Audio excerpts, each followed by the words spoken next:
Go ahead, now we're going to get into what we here to honor today. Read verse 4, though, first. These are the feasts of the Lord, even holy convocations, which ye shall proclaim in their season. Now, he gave you the weekly Sabbath first. Now he's going on to the seasonal festivals. And we here at this season to honor the last one, down at verse 33. Go ahead.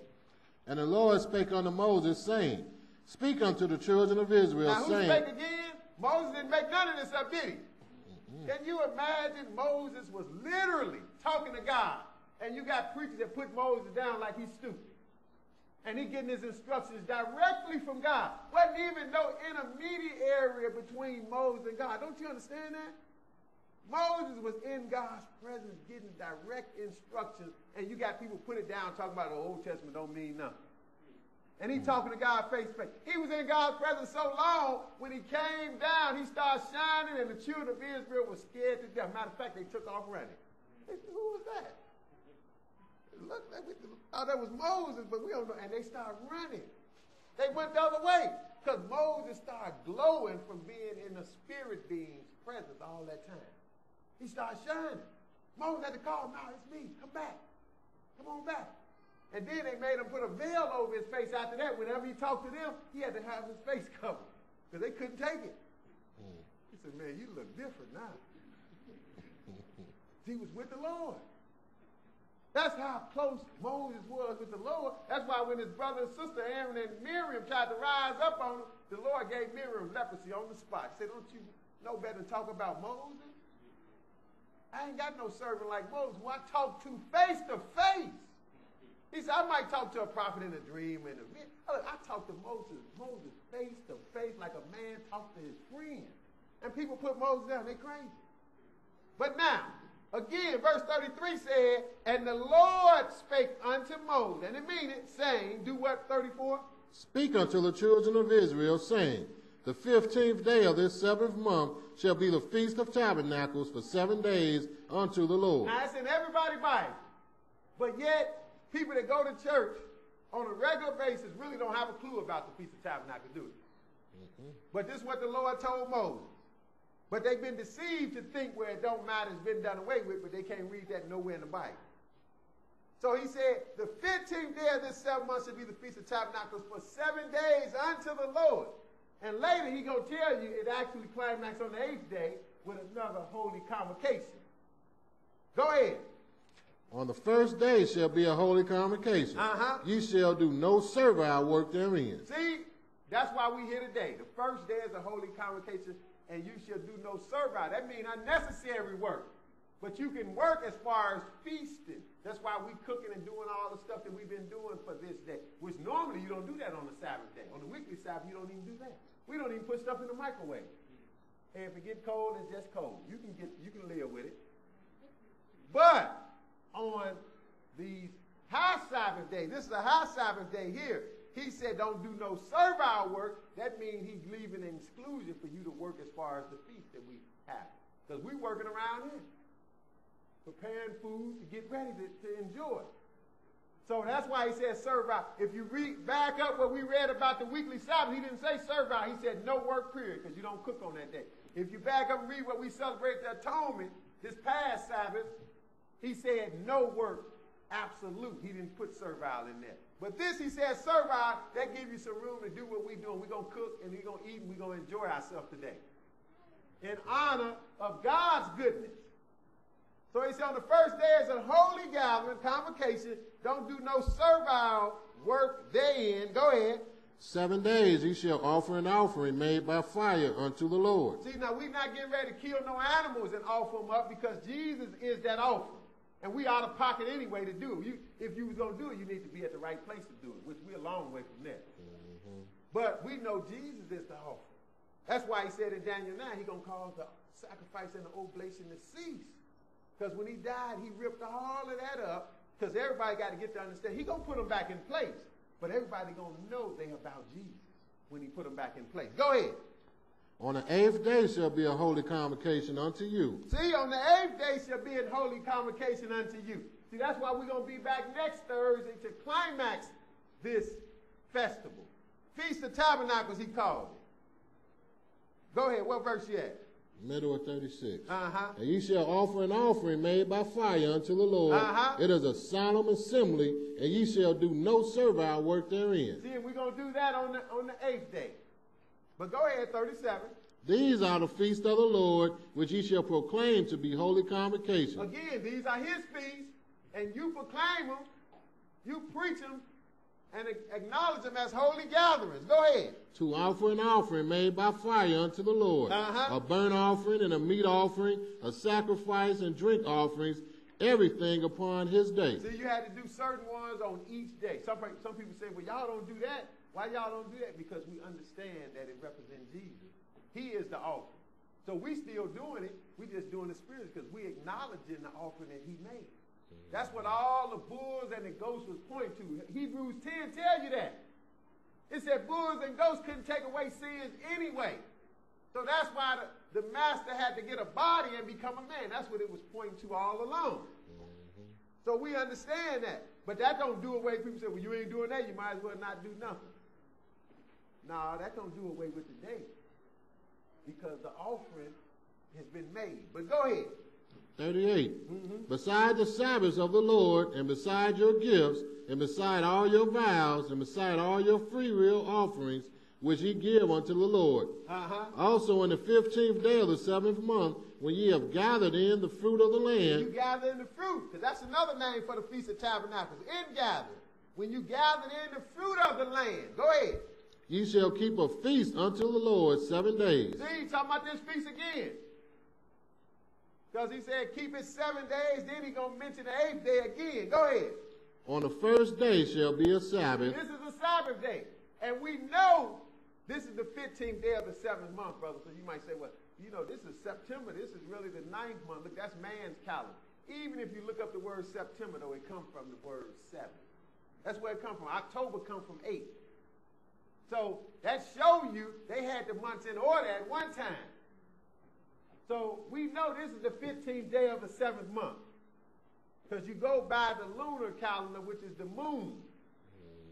And we just had 2 weeks ago, we just had the 7th new moon.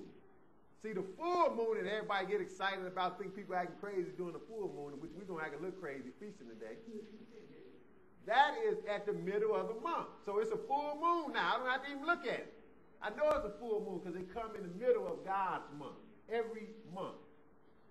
So, he said, also in the 15th day of the 7th month, when you gather in the fruit of the land, you keep a feast unto the Lord 7 days.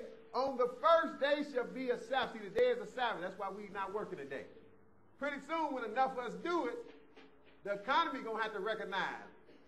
Just like for the Edomites, they shut down certain things on days that they know they observe. But go ahead. And on the 8th day shall be a Sabbath. And on the 8th day. That'll be next Thursday. Okay. Go ahead. Keep reading. And ye shall take you on the first day of the boughs of goodly trees, branches of palm trees, and the boughs of thick trees, and the willows of the brook. And ye shall rejoice before the Lord your God 7 days. See, and then he started talking about the booths. That's another name. It was called the Feast of Booths. But see, that was set when Israel was supposed to go to the land. When they went to the land, they observed, they put the booths, they made little booths that they dwelled in for that period. But we can't even make it to Jerusalem.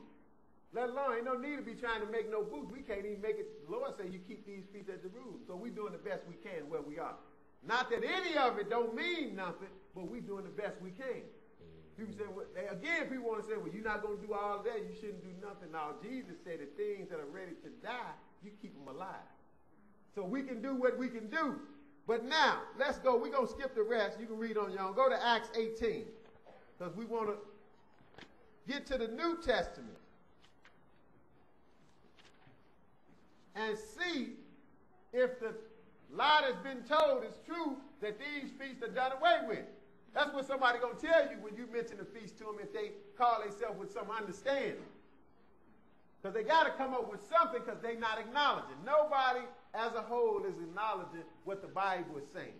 So they said, well, you know, the Lord nailed these feasts to the cross. They said, Paul told you that in Colossians, which is not true. The Lord only nailed sin to the cross, which is breaking the law.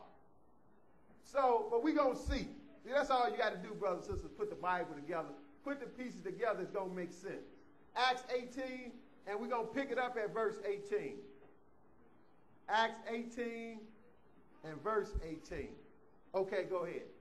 And Paul, after this, tarried there yet a good while, and then took his leave of the brethren and sailed thence into Syria. Okay, go ahead. And with him Priscilla and Aquila, having shorn his head in Cenchrea, for he had a vow. Okay, now Paul is traveling around, and he shaved his head because he had finished this vow that he had. But go ahead, verse 19. And he came to Ephesus and left them there. But he himself entered into the synagogue and reasoned with the Jews. See, that shows you Paul was still observing the Sabbath everywhere he went. What day do you think the synagogue was open for service? On the seventh day. So he found a synagogue and he went in there and started preaching to them. The only thing is the average synagogue, they still wasn't understanding where Jesus fit in at. So Paul was trying to break that down to them.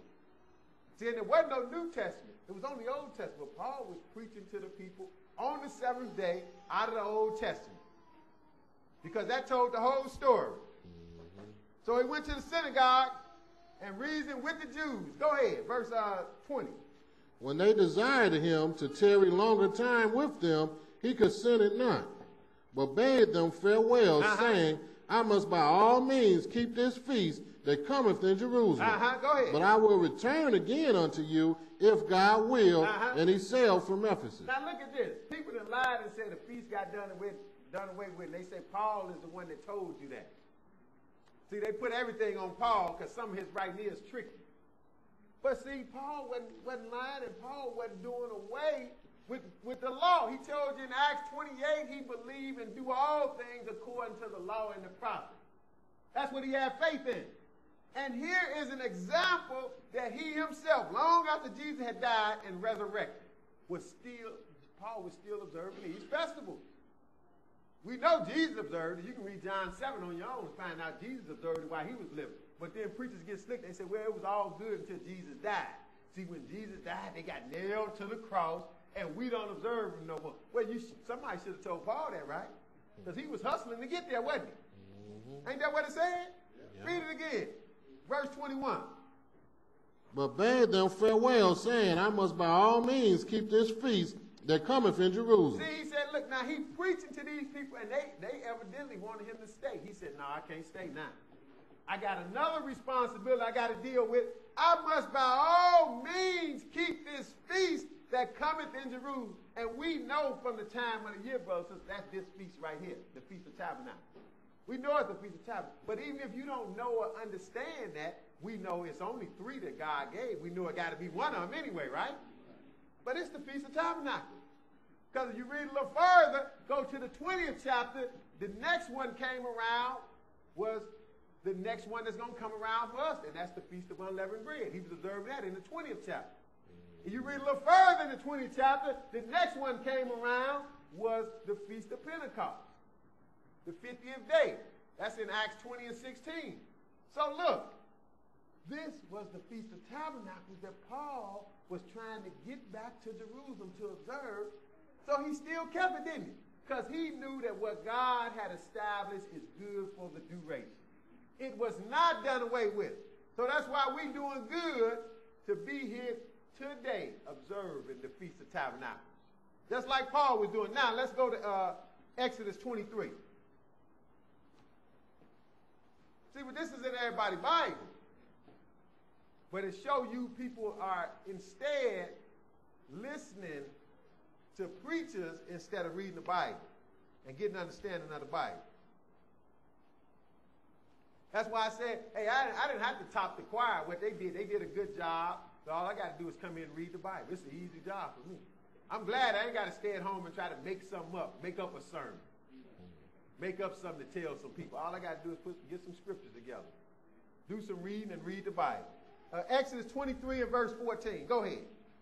3 times thou shalt keep a feast unto me in the year. See, now 3 times you shall keep a feast unto me in the year. God said that, right? Wasn't Paul basically, to use our layman's term, breaking his neck to keep one of them? He said, look, I got to go. I must by all means keep this feast of coming in Jerusalem. So, but this where he got it from, right?